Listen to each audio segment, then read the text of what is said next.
L'heure est grave, la pandémie coronavirus a volé la vedette à tous les autres points de l'actualité.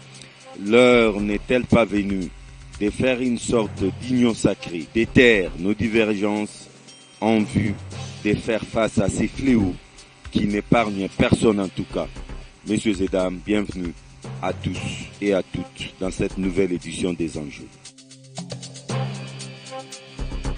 Vous l'avez compris, c'est Eche Omu, les rituels qui nous fait découvrir l'invité du jour. José Ntedika Nimi. José Ntedika est un ingénieur en électricité de l'Institut supérieur des techniques appliquées et licencié en droit public interne de l'Université libre de Kinshasa. Cadre à l'Office congolais des contrôles, José Ntedika pose ses premiers pas en politique aux côtés de Albert Ndélé. Après un bref passage à l'UDEMO, José Ntedika adhère à l'UMC depuis sa création jusqu'à ces jours, où il est haut cadre du parti cher à Vital Kamerhe dans la province du Congo central. Monsieur Ntedika, bienvenue. Merci beaucoup. Vous allez bien? Oui, ça va, je vais bien. On a un peu perdu les bonnes manières de se saluer, de s'embrasser, pour des raisons évidentes. Voilà, on Corona oblige. Merci beaucoup du tout. Alors, la crise sanitaire et planétaire, ça n'épargne personne, ça n'épargne aucun pays. La République démocratique du Congo aussi est touchée. Alors, voulant saisir les taureaux par les cornes, Félix Tshisekedi, président de la République, a pris tout récemment un certain nombre de mesures en vue, un certain nombre de mesures de riposte en vue de briser la chaîne des contagions ou des contaminations. Comment avez-vous apprécié cette série de mesures? Écoutez, d'abord, par rapport à son rang, c'est le garant de la nation, le garant du bon fonctionnement des institutions, c'est le chef de l'État, c'est lui qui parle au nom de nous tous. Et à partir du moment où cette crise est en train de s'aimer la panique à travers tout le monde, c'est pas seulement nous, à travers tout le monde entier, je crois qu'il était la bienvenue de prendre un certain nombre de décisions pour restreindre la transmission auprès des différents compatriotes. Donc je crois que c'était bienvenu de pouvoir prendre cette décision à ce moment-là. Mais le chef de l'État n'a-t-il pas fait du copier-coller? Parce que la France l'a fait, les États-Unis l'a fait, l'Italie l'a fait, alors que ces pays, en prenant ces mesures sévères, il faut le dire, un coup dur certainement pour nos économies, devait être suivi d'un certain nombre de mesures d'accompagnement aussi. Mais visiblement, tel n'est pas encore le cas chez nous. Non, mais écoutez, d'abord, sur le plan des mesures à prendre, il y a deux aspects de votre question. Vous parlez des mesures à prendre et en plus des mesures d'accompagnement par rapport aux premières mesures principales. Les mesures à prendre, je crois qu'elles répondent à des normes. Un certain nombre de normes qui ont été dictées sur le plan international et il est tout à fait normal que vous allez voir que la plupart des pays vont prendre ces mêmes mesures-là. Cependant, en ce qui concerne les mesures d'accompagnement, certainement que ça va diverger d'une économie à une autre parce que les mesures qui sont prises, partout ailleurs, ça va rejaillir sur leurs différentes économies.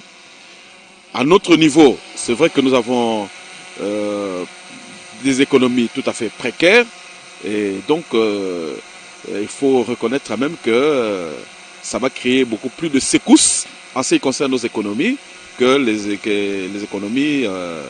économies occidentales, par exemple. Bon, là maintenant, il faudrait que les différents techniciens en la matière, notamment les économistes, puissent réfléchir maintenant quelles sont les différentes quelles sont les différentes machinations qu'on peut mettre en place pour essayer de sauver nos économies. On n'est pas compétent en toutes les matières. Je suis incompétent en matière économique, mais je crois que si on peut se limiter d'abord sur le plan des mesures, on ne peut pas échapper à ce genre de mesures-là. Ce sont des mesures salutaires, certes. Essayons de prendre l'une des mesures, renforcement de contrôle au niveau de nos frontières. Mais vous et moi savons que les frontières, la porosité des frontières de la République démocratique du Congo n'est pas à démontrer. Quand on dit renforcer, avec quels moyens, tous ces services pourront renforcer ces mesures tout en sachant que les Congo a 9 frontières et plus de 400 postes d'entrée. Oui, mais vous n'allez pas vous limiter seulement à cette mesure-là. Il ne faut pas l'isoler. Ouais, Le renforcement des mesures au niveau des frontières, mais aussi la conscientisation de la population. Donc, par exemple, pour ceux qui ont l'habitude ou ont l'envie de pouvoir se déplacer, par les différentes mesures qui sont prises, ça va, faut l'avouer, ça va réduire le taux de déplacement. Ça va réduire. Et donc, même s'il y a cette porosité de nos frontières qui est reconnue de tous, ce qu'il faut reconnaître aussi, c'est qu'il y aura moins d'affluence par rapport à la situation normale. Hein? Et je pense que finalement, nos différents services peuvent faire face à ces flux qui sera amoindri par rapport justement à ces différentes mesures qui sont prises là. Voilà. La suspension ou la fermeture des cultes, des écoles, des universités, les Congolais et les Kinois en particulier est incroyant, et il y en a qui ne voient pas d'un très bon œil le fait qu'on ait interdit les cultes, alors que le moment était peut-être indiqué ou propice pour demander la grâce de Dieu. Attendez. C'est la suspension des grands attroupements, dont les écoles, les églises, les bars. Il n'y a pas que les églises. Il ne faut pas isoler ça. C'est au départ la décision majeure, c'est de pouvoir... Les rassemblements de plus de 20 personnes. Voilà. C'est ça l'idée de départ. C'est ça l'idée de départ. C'est ça l'idée de départ. Dont les églises, les bars, les écoles, les universités, c'est tout ça. Mais pourquoi ne pas faire exception avec les églises? Parce que on aurait pu demander la miséricorde divine. Parce que je ne pense pas que dans les cas des églises, ce ne serait pas des attroupements de plus de 20 personnes. Ah ben c'est ça. C'est ça. Tout attroupement de plus de 20 personnes, les meetings, les réunions politiques, les réunions de travail, c'est tout ça. Même dans les différents services, on a essayé de réduire le plus possible le personnel pour que ça ne puisse pas accélérer le taux de transmission. Et c'est ça l'idée première. Alors maintenant, la grâce divine, c'est un domaine que je ne voulais pas trop aborder. Ne m'entraînez pas sur ces terrains-là. Mais c'est la grâce divine, c'est seulement en allant à l'église où chacun de nous aussi peut demander la grâce divine. Non, là où 1 ou 2 personnes se réunissent en mon nom, je suis au milieu d'eux. Bon, je ne voudrais pas entrer sur ce terrain-là. Vous voyez, oui. Mais il ne faudrait pas qu'on puisse isoler l'église des attroupements qui sont Ce sont d'abord des attroupements. Ce sont d'abord des attroupements. 1, 2 personnes, 3 voilà. personnes, ce sont des attroupements. Voilà. Or, dans les églises, il y a des groupes de plus de personnes. Plus de 20 personnes, plus de 50 personnes. Et j'imagine que par exemple, dans nos églises, où il y a moins de 20 personnes, je pense que ces églises-là pouvaient. Elles sont rarissimes. Voilà. Alors, maintenant, ils ont... Des groupuscules de maintenant, prières. Maintenant, ça entre dans le groupe, ça entre dans la catégorie des situations qui soient interdites. C'est comme ça qu'il faut voir la chose. Monsieur Tedika, ailleurs, quand on a pris ces mesures sévères, il faudra les reconnaître. En même temps, les gouvernements ont injecté des milliards qui vont constituer une sorte de matelas. En France, par exemple, vue en France, on a prévu 300 milliards de dollars en Voilà. France. Aux États-Unis, plus de 300 milliards. On parle même de 1000 milliards. Mais chez nous, lorsque le chef de l'État a pris ces mesures salutaires, bien sûr, qui vont sauver beaucoup de vies, mais en même temps catastrophiques sur le plan économique. Mais chez nous, déjà, le budget, il est à 10 milliards de dollars. Le budget, déjà, il est à 10 milliards de dollars. Donc, comparaison de pas raison. Il faudra raison.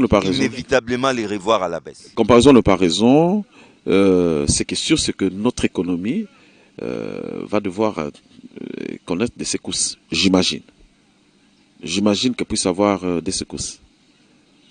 Va connaître des secousses et face à ça, c'est une fatalité, on n'aime pas rien, on doit se résigner. Non, je ne pense pas que ce soit une fatalité. C'est pour ça que je dis, au-delà de mon incompétence en matière économique, je pense que ceux qui sont les plus compétents en la matière c'est le moment de pouvoir réfléchir sur différents mécanismes à mettre en place pour devoir affronter ces coups durs qui va quand même frapper notre économie. Et programme d'urgence des 100 jours, on nous avait promis l'ouvrage pour le mois de juin, avant l'indépendance bien sûr. Coronavirus oblige, on doit certainement s'attendre à un report. Ceux qui sont commis à ce travail-là ne nous ont pas encore donné le point de vue par rapport à cela. Mais c'est un cas de force majeure. J'imagine, moi, si entre-temps... Je risque de devenir une excuse à tout. Hein? Non, c'est un prétexte. Ah non, mais c'est pas un journaliste de votre trempe qui peut le dire. Parce que ce qui est évident, c'est que nos économies vont ressentir un coup. Parce que, déjà, regardez, notre économie est extravertie. Nous vivons plus des importations aujourd'hui. Et le plus grand partenaire économique à l'heure actuelle, on s'en cache pas, c'est la Chine. Or, la Chine, aujourd'hui, il n'y a plus d'accès en Chine. Et donc, ces échanges-là... Il y a même des matériaux qui devaient venir de la Chine. Il y a ces échanges-là, vous voyez, avec les importations, il y a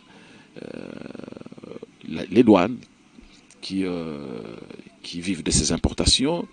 Il y a aussi la contribution. Donc, il y a le trésor public qui va ressentir le coût. Ça, c'est une évidence. Il ne faut pas s'en cacher. C'est une évidence, ça va ressentir les coûts. Donc, ce n'est pas une excuse à tout, mais c'est une évidence. Et il faut que nous en prenions conscience. Intellectuels que nous sommes, il faut que nous en prenions conscience. Et c'est comme cela que les choses se passent. Alors, M. Tedika, pour tourner cette page, vous êtes un acteur politique, vous avez pignon sur rue. Ah, merci. Qu'est-ce qu'on peut dire à notre population, à ceux qui nous suivent? Parce qu'au départ, il faudra reconnaître, la communication était un tout petit peu catastrophique. Et certains politiques ont aussi très mal communiqué. Ça a failli semer les doutes dans les chefs des Congolais quant à la présence effective de ces virus au Congo. Mais maintenant, tout le monde commence à réaliser que ce n'est pas un leurre, ce n'était pas un poisson d'avril. Alors, qu'est-ce que vous pouvez dire à la population qui nous suit en ce moment en vue de faire face à ces fléaux qui n'épargnent personne? Écoutez, moi, je me fixe comme point de départ la déclaration du chef de l'État. C'est lui qui a fixé l'opinion sur la présence du virus, sur les mesures à prendre. À partir du moment que lui a fixé l'opinion, il nous appartient à nous tous de pouvoir nous impliquer dans les informations apportées à notre disposition à partir du moment où c'est lui qui nous représente tous. Donc, coulant sur la même veine, je demande aussi à la population de prendre conscience de l'effectivité de cette maladie et aussi en plus de pouvoir s'impliquer ou s'inscrire dans dans les recommandations qui ont été lancées pour que nous puissions davantage restreindre le taux de transmission. C'est à cela qu'on doit se mettre. Un message clair et sans embâche. C'est comme ça. Sans ambiguïté. C'est comme cela. Nous devons comprendre que la maladie existe et nous devons observer au strict maximum les différentes mesures qui ont été prises. Et d'ailleurs, heureusement que ici, chez nous, il n'y a pas des pénalités qui ont été prévues. Mais j'ai appris que, par exemple, en France, il y a des amendes et même des emprisonnements pour ceux qui n'observent pas. Je crois qu'ils vont jusqu'à 3 ans de prison pour ceux qui n'observent pas les mesures qui ont été prises. Et donc là... On doit assister à une discipline militaire. Et donc là, le chef de l'État a été tendre, Clément. Puisque vous avez voulu bien l'attaquer pour le fait que les mesures économiques n'aient pas été prises, tout ça. Mais au moins, vous voyez que il n'y a pas de copier-coller nécessairement, parce qu'en France, par exemple, il y a eu des pénalités qui sont prévues pour ceux qui entraveraient les mesures qui ont été lancées. Voilà. José Tedika, c'est vrai que cette crise planétaire a occulté d'autres faits, d'autres questions d'actualité, mais revenons-en. Vous êtes un haut cadre de l'UNC. Les partis... Je le réclame. Pardon ? Je le réclame. Oui, les partis de messieurs les directeurs des cabinets, Vital Caméré, une occasion pour nous de faire les points sur vos relations, vos rapports entre votre allié, votre partenaire, l'UDPS, quasiment un peu plus d'une année après. Oui, je crois qu'elle progresse, ces relations-là.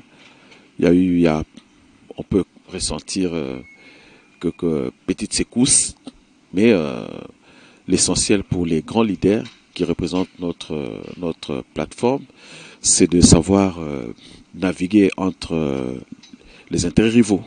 Et c'est ce qui est en train de faire pour que la barque arrive à bon port. Tout va bien entre l'UDPS et l'UNC, bien qu'il y a un certain moment, bien qu'il y ait une petite accalmie, on se demande si ce n'est pas les calmes avant la tempête. La base de l'UDPS avait carrément demandé le divorce entre l'UNC et l'UDPS. Non mais écoutez, même si on peut avoir des secousses, mais ça nous paraît, en tout cas du moins, ça nous paraît bénin par rapport aux enjeux, par rapport à l'intérêt général, par rapport aux attentes de la population vis-à-vis de cette alternance, vis-à-vis du mandat du chef de l'État, qui est notre partenaire et qui est le représentant numéro 1 de la plateforme, et par rapport aux réalisations que nous devons apporter dans le sens du bien-être social. Donc, les intérêts ou les attaques personnelles peuvent être surmontées pour l'intérêt général. Et c'est ce qu'on est en train de faire, et notamment puisque vous parlez du président national de notre parti, c'est ça la vision, et c'est celle-là qu'elle imprime auprès de nous tous qui sommes acteurs politiques du parti politique, de l'UNC, et puis en plus, vous l'avez toujours nommé le pacificateur. Donc il s'inscrit. En tout cas, pas moi. Il s'inscrit. Alors vous faites exception. C'est l'exception justement qui confirme la règle. En tout cas, moi, je ne l'ai jamais appelé pacificateur. Non, c'est l'exception qui. Je me demande même pourquoi on l'appelle pacificateur. C'est l'exception qui fait maintenant qui confirme la règle. Donc la plupart, justement, l'appellent pacificateur. Mais si les pacificateurs, au fait, être pacificateur, c'est un état d'esprit. C'est un état d'esprit. Il a un état d'esprit. Le pacificateur, c'est un état d'esprit. On ne peut pas changer la nature de quelqu'un. Voilà. C'est son état d'esprit. Tout va bien entre l'UDPS et l'UNC, c'est vrai. C'est une alliance qui est au pouvoir maintenant, qui est au sommet de l'État. Alors, un peu plus d'une année que vous êtes aux affaires, comment se porte le Congo? Le Congo, je vais encore dire, se porte quand même... Bon, à part les secousses qui viennent de frapper... Je le savais, ça devient une excuse. Non, ce n'est pas une excuse. Le coronavirus, ce n'est pas nous qui l'avons amené. Vous comprenez? Mais le Congo se porte quand même mieux qu'avant. Déjà dans l'esprit, dans la volonté politique. Mais seule la volonté politique ne suffit pas. Si, d'abord la volonté politique. Ça ne peut pas être un vœu pieux que le Congo se porte bien. Mais sur les terrains, sur les faits, le peuple d'abord devient un simple slogan. D'abord la volonté politique, parce que le rêve, c'est le carburant de grandes réalisations. Il faut d'abord rêver. Et le chef de l'État a eu beaucoup de rêves, a beaucoup de rêves pour le pays. Et quand je parle de la volonté politique, vous allez remarquer par exemple que il y a quand même un peu plus de... Il y a moins de surchauffe politique qu'avant. Avant, il y avait des acteurs politiques de l'opposition qui étaient arrêtés pour des discours, parfois même pour rien. Il y a ceux qui étaient poussés à l'exil. Aujourd'hui, il n'y a plus d'exilés. Aujourd'hui, il n'y a plus de prisonniers politiques. Aujourd'hui, il n'y a plus de morts lors de marches ou de meetings politiques. Donc voilà un peu, le Congo est en train de changer, mais il ne faut pas se faire d'illusions. On ne va pas changer par un coup de bâton magique. Nous devons y travailler et nous sommes en train d'y travailler. Le chef d'État en tête de nous pour devoir le faire. Donc le cash a l'intention d'imprimer une autre façon de voir les choses au regard de cette alternance. Mais jusque-là, on ne vous sent pas parce que avec les cash, il y a eu beaucoup de scandales d'ordre financier, ça vous le savez. Et non, je ne le sais pas, c'est vous qui m'apprenez. Ah bon, vous n'étiez pas au pays, vous n'avez pas entendu parler des 15 millions?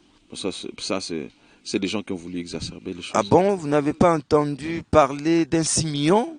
Grâce à la vigilance de la population, ces coûts n'ont pas été exécutés. Ah. Vous n'avez pas entendu parler d'un 200 millions? Vous parlez même de ceux qui n'ont pas été exécutés. Mais grâce à la vigilance populaire. Ah bon? Ah, mais... beaucoup de scandales, en tout cas d'ordre financier, non, au point de... Non, beaucoup d'exacerbation. Le peuple commence même à se poser la question si c'est les messies qui l'attendaient. Non, beaucoup d'exacerbation de certains faits, beaucoup de montages mis sur la place publique pour pouvoir salir un certain nombre de personnes. Mais ce qui est sûr, c'est qu'aujourd'hui, avec la réforme de la justice, ou aussi en plus l'installation de certains mécanismes de contrôle, on va devoir élucider un certain nombre de problèmes qui passent comme ça sur la place publique dans le but de pouvoir salir injustement certaines personnes. Le peuple attend toujours la lumière sur l'affaire 15 millions. Il n'y a pas de lumière. Jusque-là, on en parle de moins en moins. Il n'y a pas de lumière. On essaye de classer les dossiers sans suite en sourdine. Non, il n'y a pas de lumière à donner. Qu'est-ce que vous cachez? Tout est clair. Tout est clair puisqu'il n'y a pas eu de détournement. Le rapport final a été... Et vous, en tant que journaliste, vous pouvez maintenant fouiner au niveau formellement interdit d'en parler. Au niveau du ministère de l'économie. On nous a formellement interdit d'en parler. Bon alors, ne me poussez pas à en parler. C'est ça la démocratie. Ne me poussez pas à en parler. Made in cash. Ne me poussez... Non, ce n'est pas le cash qui a interdit. Vous êtes sûr? Quel est ce responsable? Est-ce que vous voulez jeter l'anathème sur... Non, mais vous avez la même mise sur les institutions. Vous voulez jeter l'anathème sur la plateforme. Quel est ce cadre du cash qui a interdit d'en parler? Non. C'est, si je ne m'abuse, le procureur qui a interdit d'en parler. Mais vous savez que nous sommes dans le principe de séparation de pouvoir. Et donc, le chef de l'État n'interfère pas sur ces aspects-là, dès lors que les causes des tribunaux sont saisies. Donc, quand votre gestion en une année, croyez-moi, ne convainc pas encore la population. En tout cas, vous n'avez pas encore fait vos preuves. Bon, le peuple attend. Oui, ne convainc. Et croyez-moi, il commence déjà à s'impatienter. Oui, c'est normal qu'elle s'impatiente. Parce qu'elle a attendu ces changements pendant plus... Une année après, pendant plus ou moins 50 ans. Elle a attendu, ouais, pendant plusieurs années. Elle a attendu... Et ces changements elle a attendu plus ou moins de changements. Et c'est normal qu'elle soit un peu plus impatiente. Mais entre le pessimiste et l'optimiste, il y a toujours une autre manière de voir, une manière différente de voir les choses face à un sujet donné, face à un fait donné ou un fait présenté.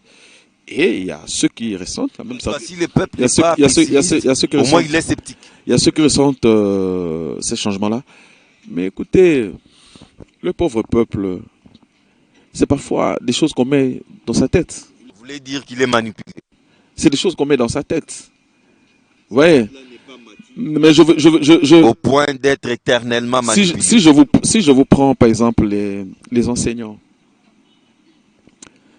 ça fait plus ou moins, si je ne m'abuse, plus ou moins 90 000 ou au-delà de 90 000 enseignants qui sont pris en charge par le trésor public, par le pouvoir établi. Et ça, c'est pas des changements. Des écoles qui vont être prises en charge par l'État, ça, ce n'est pas un changement. Des écoles qui ont été construites dans le cadre de 100 jours, même si vous ne voulez pas en parler, ça, ce n'est pas un changement. Si, c'est des changements. Mais écoutez, en une année, on ne va pas tout changer. Mais regardez,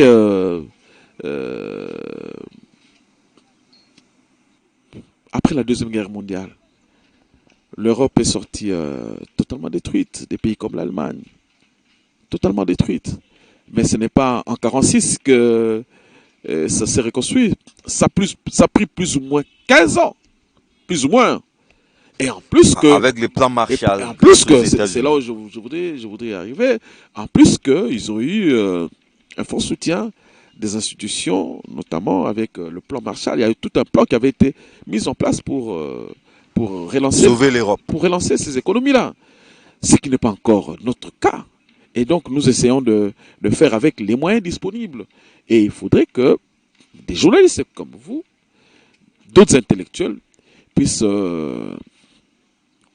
transmettre, ne serait-ce que cette histoire-là, cette histoire que nous avons eu le privilège d'apprendre. Donc, évidemment, le peuple, le commun des mortels voudrait bien que, comme on a changé d'individu, une année après, qu'on ait de building, qu'une année après, qu'on ait des entreprises. Bon, il faut y travailler. Il faut désenclaver d'abord. Il fallait commencer par désenclaver le pays. Vous savez que nous avons été diplomatiquement enclavés, isolés. Il fallait commencer par le désenclaver. Et puis après, il faut faire le marketing du pays et pour attirer davantage les investisseurs, parce que ce sont les privés justement qui, notamment en termes d'emploi, ce sont les privés qui créent les emplois. Ce n'est pas l'État qui crée les emplois, ce sont les privés. Donc il faut attirer le plus possible les privés. Donc il faut faire le marketing, il faut vendre la meilleure image du pays. Et c'est par cela qu'on est en train de s'employer. Donc il ne faut pas induire la population en erreur. Mais ce qui doit être fait est en train d'être fait, notamment sur le plan social. L'État est en train de s'y mettre. Je parlais du secteur de l'enseignement. Parce que les enseignants qui sont pris en charge par l'État, c'est que ça permet à ce que les parents ne puissent plus se lancer vers ce secteur-là, la prise en charge des enseignants. En plus, sur le plan du taux de scolarité, ça a augmenté le taux de scolarité du Congolais. Donc, in fine, dans les projections, c'est que demain, on pourrait avoir de plus de Congolais qui soient accessibles à la science, aux échanges de technologies qui sont envisagés. Donc, voilà un peu tout cela. On est en train de travailler. Les grandes bases, les grandes options sont en train d'être lancées pour que d'autres Congos soient plus beaux qu'avant. Revenons à la coalition. Oui, bon, écoutez, par rapport à la coalition, comme je dis, il y a eu un plan directeur qui a été fixé pour que nous puissions avoir un peu plus d'accalmie qu'avant. Et j'imagine que les jours qui viennent vont être beaucoup plus tempérés qu'avant. Et puis en plus, il y a certaines choses qu'il faut pas,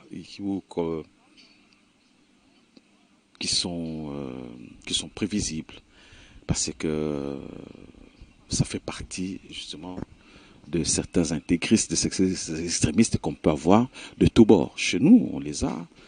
À l'UDPS, il y en a. Chez les FCC aussi, partout ailleurs, il y en a. Mais il ne faut pas oublier que nous sommes une plateforme au pouvoir. Nous gérons l'État. Et on ne gère pas dans les extrêmes. C'est cela. On ne gère pas dans les extrêmes.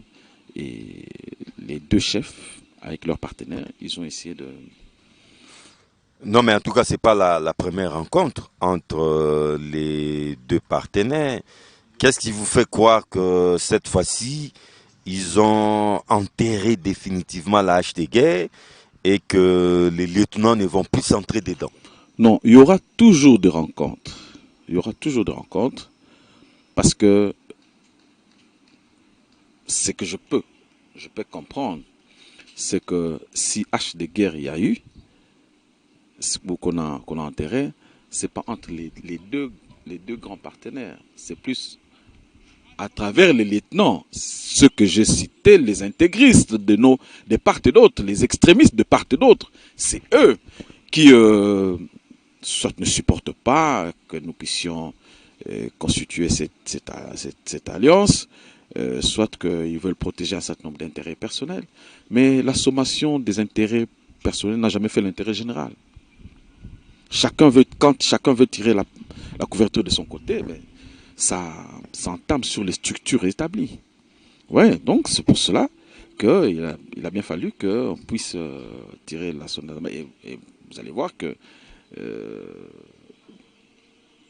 comme vous avez dit, les différents lieutenants de tous bords n'ont pas été dans cette rencontre-là. Hein, tous les lieutenants de tout ça n'ont pas été. C'est les problèmes. D'habitude, ils ne sont pas là. Et après eux, c'est toujours eux qui dérapent. Il y a un problème de communication au sein de la coalition. Non, il n'y a pas un problème de communication. Je l'ai dit, peut-être que c'est passé inaperçu. Ce sont les différents intérêts privés qui amènent à secouer nos structures. La sommation des intérêts privés n'a jamais fait l'intérêt général. Chaque intégriste d'un camp donné veut faire du chantage et tout ça. Et cette coalition-là, malheureusement, est plus nuisible à la bonne conduite de la plateforme et du pays qu'à pouvoir l'indiquer vers de bonnes directions. C'est ça. Donc, ces intégristes-là, ces extrémistes, aussi longtemps qu'ils vont être là, il y aura peut-être de coups de botte par-ci, par-là. Mais l'essentiel, c'est que les grandes structures puissent être solides. Et c'est ça qu'elles font. Monsieur José Tedika, le peu de temps qui nous reste, parlons un peu de vous aussi. On vous voit tout récemment, lorsque l'UNC est aux affaires. Est-ce que vous ne tombez pas dans cette affaire comme un cheveu dans la soupe, pour ne pas dire comme un opportuniste? Non, je ne suis pas opportuniste. Je ne suis pas opportuniste. Ça ne fait pas partie de mon éducation aussi, en plus. Je ne suis pas opportuniste. Je suis à l'UNC depuis longtemps. J'étais au Congo central, où j'ai tenu l'UNC pendant tout le temps de l'opposition. Si vous pouvez fouiller dans les annales, on a même été interpellé, on a été arrêté, tout ça. Congo central. Au Congo central, vous pouvez vérifier. À cause de l'UNC. À cause, pour l'UNC. Pas à cause de l'UNC, pour l'UNC. Parce qu'on a toujours défendu un certain nombre de valeurs. Ça allait être beaucoup plus facile aujourd'hui de parler de l'UNC qu'hier. Parce qu'hier, on était d'abord dans l'opposition, et puis, peut-être pour la petite histoire, moi je viens d'une entreprise publique. Je ne veux pas faire la publicité de cette entreprise-là, mais je viens d'une entreprise publique. Donc ça n'était pas évident de pouvoir m'afficher par rapport à l'UNC. Être estampillé UNC, parti de l'opposition. C'était comme ça. Vous pouvez voir mon véhicule, là, il y a même le fichu du président Vital Kamerhe et tout ça. En fait, les gens peuvent croire que c'est parce que nous sommes au pouvoir aujourd'hui, mais ça date depuis que ça fait 8 ans, depuis que je suis à l'UNC. En fait, c'était ma petite contribution par rapport au marketing du parti que je faisais, du parti du président que je faisais. Surtout que le chef du parti avait vocation de devenir candidat président de la République. Et donc, c'était un peu comme cela que moi je voyais la chose. Je ne suis pas opportuniste. Ça n'a pas été facile de le faire. Je vais quand même citer. J'étais à l'OCC. Vous savez que l'OCC était caricaturé comme ça, PPRD. Vous ne pouvez pas être DG de l'OCC si vous ne faites pas les gens sur PPRD. Et moi, et en plus, c'est dans toutes les entités, pas seulement la direction générale, c'est dans toutes les entités. Et vous pouvez vous renseigner. Je me suis assumé par rapport à mon engagement. En tout cas, quand vous avez dit ça, ça ouvre une brèche. Le partage des entreprises en RDC, les systèmes continuent, la formule continue. Voici venir maintenant les cachets et les FCC. Ce sont eux maintenant qui vont devoir se partager les butins. Il ne faut pas se partager le butin. Y a pas de but. Les entreprises ne sont pas un butin. Non, mais vous l'avez dit. À l'époque, il fallait être PPRD. Aujourd'hui, il faut peut-être être UDPS, UNC, PPRD. Les systèmes continuent. Vous l'avez bien dit, à l'époque. Mais les systèmes continuent. Les systèmes que vous déplorez là continuent. Nous ne sommes pas à la même époque. Et vous avez suivi le compte rendu fait par le directeur de cabinet lors de la rencontre des grands leaders. Les deux leaders ont harmonisé leur vie. Ils se sont convenus. Ils se sont convenus de dépolitiser les entreprises et de faire prévaloir la compétence et la probité morale. Donc, ça, c'est sur papier. On a dépassé les compétences se recrutent au sein des formations politiques. C'est ça la formule. Ah ben alors, si vous ne voulez pas qu'ils se recrutent au sein des partis politiques, alors vous voulez discriminer les acteurs politiques? Non, alors que les compétences ne devaient pas seulement se recruter au sein des partis politiques. C'est une exception que vous voulez. Là, vous voulez violer aussi la Constitution. Alors que... Et dans ces cas, la compétence est souvent sacrifiée sur l'autel du militantisme, du népotisme, du clientélisme politique. La compétence a souvent été sacrifiée. C'est ça sur le plan... c'est du passé. Je présume que maintenant, la compétence fera partie des critères prédominants. Alors cette fois-ci, vous revenez à l'OCC comme DG, PCA non. Parce que vous êtes maintenant au cœur du pouvoir. Non. D'abord, ça relève du pouvoir discrétionnaire du chef. Pouvoir discrétionnaire du chef. Discrétionnaire du chef. Donc, je n'en sais rien. Je suis déjà bien là où je suis. Je n'ai fait aucune démarche par rapport à l'OCC. Je suis déjà bien là. Déjà que, pour être là où je suis, on ne m'a jamais posé la question. Ça a été du domaine du pouvoir discrétionnaire du chef. Et donc, nous, on se soumet à sa volonté discrétionnaire. Il n'y a que ça. Alors, monsieur José Tedika, nous sommes à la fin. Coronavirus oblige. Notre mot de la fin, peut-être, sera focalisé sur cette question, sur cette crise sanitaire planétaire. Et ça sera votre conclusion. Oui, c'est pour revenir d'abord à la déclaration du chef de l'État. C'est lui le chef, c'est lui qui fixe l'opinion. Il nous a confirmé la présence de ces virus ici, au Congo, et s'en sont suivies les mesures à prendre qui ont été mises sur la place publique. Il nous appartient maintenant à pouvoir nous inscrire dans la logique des mesures pour que nous puissions éviter ou réduire le taux de transmission. C'est très important. Et puisque c'est le domaine scientifique, nous pensons que si nous nous inscrivons sur ces mesures-là, toutes les différentes mesures, il y aura lieu que nous puissions atteindre les résultats escomptés. Et nous remarquons que de plus en plus les acteurs politiques adhèrent au schéma du chef de l'État. N'est-ce pas là une occasion d'éternes divergences et de faire face à ces fléaux qui, lui, n'épargnent personne? La mouka ou pas la mouka, cash ou pas cash, FCC ou pas FCC, l'heure n'est-elle pas venue de faire une sorte d'union sacrée pour faire face comme un seul homme à ces fléaux, à cette pandémie? Oui, mais John, dès le départ, le pouvoir du chef d'État n'a pas été contesté par qui que ce soit.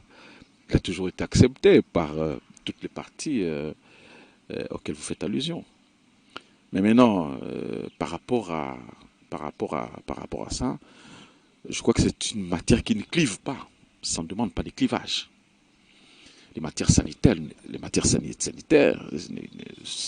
politisons pas non plus non, cette matière. ce n'est pas clivant. Parce qu'il y a eu des acteurs politiques qui ont fait des sorties médiatiques malencontreuses. Pour dire quoi? Pour dire que la maladie, les virus n'étaient pas encore dans nos murs. Voilà, c'était pour des raisons financières qu'on l'a évoqué. Bon, c'était hasardeux de leur part, parce que peut-être qu'ils n'avaient pas tous les éléments techniques pour donner. Le chef de l'État, pour se prononcer, c'est lui qui a le contrôle de tout l'appareil public. Le pouvoir public, c'est entre ses mains. Donc, il a dû avoir tous les éléments pour pouvoir faire cette déclaration-là. Et donc, quand vous n'avez pas les éléments à votre portée, il est tout à fait hasardeux de pouvoir faire un certain nombre de déclarations juste pour plaire peut-être votre petite cuisine. C'est tout. Donc voilà un peu ce que je peux dire à ce sujet-là. C'est une matière non clivante. Donc nous devons tous prendre conscience que c'est une maladie qui existe, bel et bien, et que nous puissions nous y mettre de manière tout à fait stricte pour que, écoutez, le plus vite possible, nous puissions endiguer cette crise qui est en train de miner. Déjà, vous voyez que à titre indicatif, les mesures ont été prises. Par exemple, le mesure de confinement, c'était pris à titre indicatif. Alors, nous ne sommes pas encore à ces régimes-là. Nous ne sommes pas encore en confinement. Peut-être qu'on voit. Oui, mais ça a été pris à titre indicatif. On a lancé un confinement partiel. Oui, si on a lancé un mois. Ouais, 4 semaines. 4 semaines, un mois. Et même dans la déclaration, ça pouvait évoluer dans un sens comme dans un autre.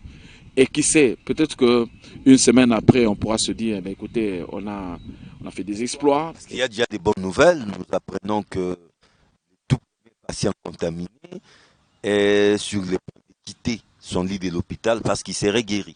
Oui, il serait guéri. C'est une bonne nouvelle. Mais il semble aussi qu'il y a un qui serait décédé.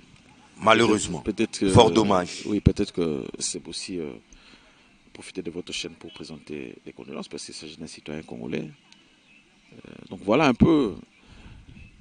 Si on s'y met, qui sait, peut-être que les 4 semaines, avant les 4 semaines, on pourrait déjà lever les mesures. Mais si on ne s'y met pas, on pourra prolonger. Et déjà, si on prend les aspects d'ordre économique que nous avons évoqués ici, ça va de plus en plus ressentir ce coup-là. Donc voilà pourquoi je pense qu'il faut que nous puissions les observer au strict maximum pour que finalement on puisse vite trouver des résultats. Et que ça soit vite une page tournée. Je crois. Donc c'est un peu ça. Alors, mais c'était des cas. Ouais. Un tout dernier mot de la fin pour qu'on se sépare. Mais ne me dites pas que vous ne m'inviterez plus sur votre chaîne. Vous savez que tous les bienvenus. Voilà. Mais c'est pour vous dire aussi que chaque fois que vous pensez qu'on puisse donner notre point de vue sur un certain nombre de matières, on le ferait avec plaisir. Et c'est de vous remercier pour l'invitation que vous m'avez lancée. De remercier tous les techniciens qui sont là. De remercier tous les téléspectateurs qui sont en train de nous suivre à ce moment-ci alors qu'ils pouvaient faire autre chose. Et si ces derniers temps, ils sont cloîtrés dans leur maison. Oui, et c'est de dire aussi, on ne cessera jamais de le dire, d'insister sur cette matière-là au regard de la sensibilité de la matière, c'est de dire que nous devons observer les mesures qui ont été fixées par le chef de l'État en ce qui concerne la maladie qui est en train de sévir, de manière à ce que nous puissions vite trouver les résultats escomptés. Merci une fois de plus. Et chaque fois que vous pensez que je puisse intervenir, je vous dirai Amen. En tout cas, nos portes sont grandement ouvertes et à très bientôt pour une nouvelle édition des Angers. On vous libère. Merci beaucoup. Au revoir. Merci beaucoup. En ce moment des graves crises sanitaires planétaires, l'heure est à l'apaisement, l'heure est à la calmie, surtout sur le plan politique. Continuons à faire confiance à nos autorités qui se battent bec et ongles afin que les pays ne puissent pas arriver en République démocratique du Congo. Messieurs et dames, au plaisir de vous retrouver très vite dans une nouvelle aventure des enjeux. Au revoir.